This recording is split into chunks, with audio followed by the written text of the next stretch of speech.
ഇവിടെ അധ്യക്ഷ ഭാഷണത്തിൽ വിദ്യാഭ്യാസ മന്ത്രി ഒരു കാര്യം വ്യക്തമാക്കുകയുണ്ടായി. നിങ്ങളുടെ അനുഭവത്തിൽ പാഠപുസ്തകം കൃത്യമായി കിട്ടിക്കൊണ്ടിരിക്കുന്നുണ്ട്. ഒരു ക്ലാസ്സിലും നിങ്ങൾക്ക് പാഠപുസ്തകം വൈകിയിട്ടില്ല. അതിന് കാരണം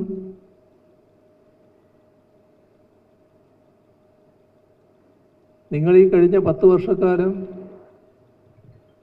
സ്കൂളിൽ പഠിച്ചുകൊണ്ടിരിക്കുന്നവരാണ്. 10 വർഷം മുൻപ് 9 വർഷം മുൻപ്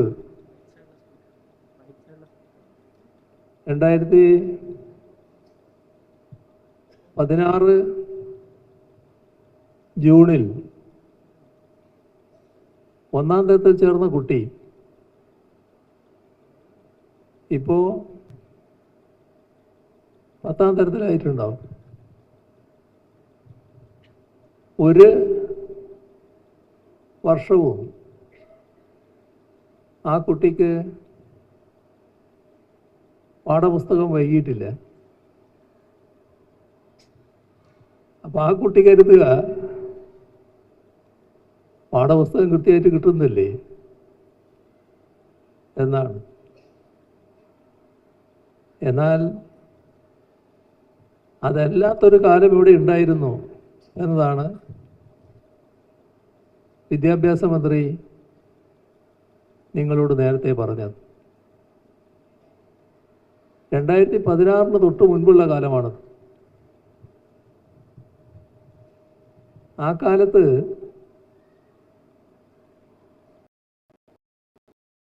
നമ്മുടെ വിദ്യാഭ്യാസ രംഗത്ത് ഒട്ടേറെ പ്രശ്നങ്ങളുണ്ടായിരുന്നു. ഏറ്റവും പ്രധാനപ്പെട്ട കാര്യം പാഠപുസ്തകങ്ങൾ കൃത്യമായി ലഭിച്ചിരുന്നില്ല എന്നുള്ളതാണ്. ജൂണിൽ സ്കൂൾ തുറന്നു, അപ്പോഴില്ല. ജൂലൈ, ആഗസ്റ്റ്, സെപ്റ്റംബർ അങ്ങനെ പോവുകയാണ് മാസങ്ങൾ.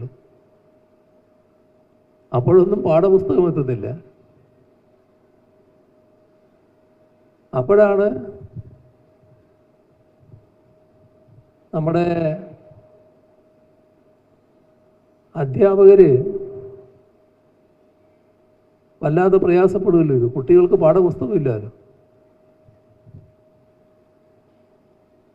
നല്ല സാമൂഹ്യ പ്രതിബദ്ധതയുള്ള അധ്യാപകർ കണ്ടെത്തിയൊരു വഴിയാണ് ഫോട്ടോസ്റ്റാറ്റ് എടുത്ത് കുട്ടികൾക്ക് കൊടുക്കുക, പാഠഭാഗങ്ങളുടെ ഫോട്ടോസ്റ്റാറ്റ് എടുത്ത് കൊടുക്കുക. അങ്ങനൊരു കാലം നമ്മുടെ നാട്ടിലുണ്ടായിരുന്നു. ആ കാലത്തിന് ആരാണ് ഉത്തരവാദി? ഇപ്പം നമ്മുടെ സ്റ്റേജിൽ വിദ്യാഭ്യാസ ഡയറക്ടർ, വിദ്യാഭ്യാസ സെക്രട്ടറി, വിദ്യാഭ്യാസ മന്ത്രി എല്ലാം ഇരിക്കുന്നുണ്ട്. ഇവരെ മാറി മാറി വരും, ആള് മാറി വരും. പക്ഷെ ഈ സ്ഥാനങ്ങൾ ഇരിക്കുന്നവർക്കാണല്ലോ കുട്ടികൾക്കുള്ള പാഠപുസ്തകം കൃത്യമായിട്ട് എത്തിക്കണമെന്ന ധാരണ ഉണ്ടാകേണ്ടത്.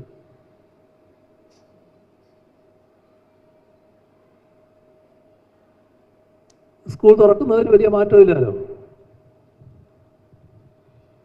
ചില ദിവസം മാറിയാലും ജൂണിൽ സ്കൂൾ തുറക്കുമല്ലോ. അപ്പോൾ പാഠപുസ്തകങ്ങൾ വേണമല്ലോ. പാഠപുസ്തകങ്ങൾ വേണ്ടതിന് അപ്പം തന്നെ ആലോചിക്കുകയല്ലോ വേണ്ടത്. പാഠപുസ്തകം അച്ചടിക്കുന്ന പ്രസ്സുണ്ട്, അവർക്കതിനുള്ള ഓർഡർ കൊടുക്കണം, നിശ്ചിത സമയം പറയണം. അങ്ങനെയാണല്ലോ പാഠപുസ്തകം കയ്യിൽ കിട്ടുക. പക്ഷേ പ്രസ് അവർക്ക് തോന്നിയ പോലെ അടിക്കില്ലല്ലോ. ഓർഡർ കൊടുത്താലല്ലേ അടിക്കൂ. വിദ്യാഭ്യാസ വകുപ്പിന്റെ ചുമതലപ്പെട്ടവരാണല്ലോ ആ ഓർഡർ കൊടുക്കേണ്ടത്. ആ ഓർഡർ കൊടുത്തില്ല എന്നുള്ളത് കൊണ്ടാണ് പാഠപുസ്തകം കിട്ടാതിരുന്നത്. അപ്പൊ എന്താ അത് കാണിക്കുന്നത്?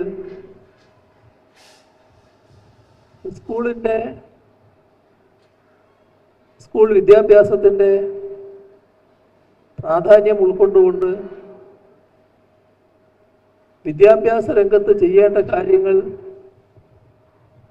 ചെയ്യാൻ തയ്യാറായില്ല എന്താണ്. ഇതിന്റെ ഫലമെന്തായിരുന്നു എന്ന് കൂടി നമ്മൾ ഓർക്കണം.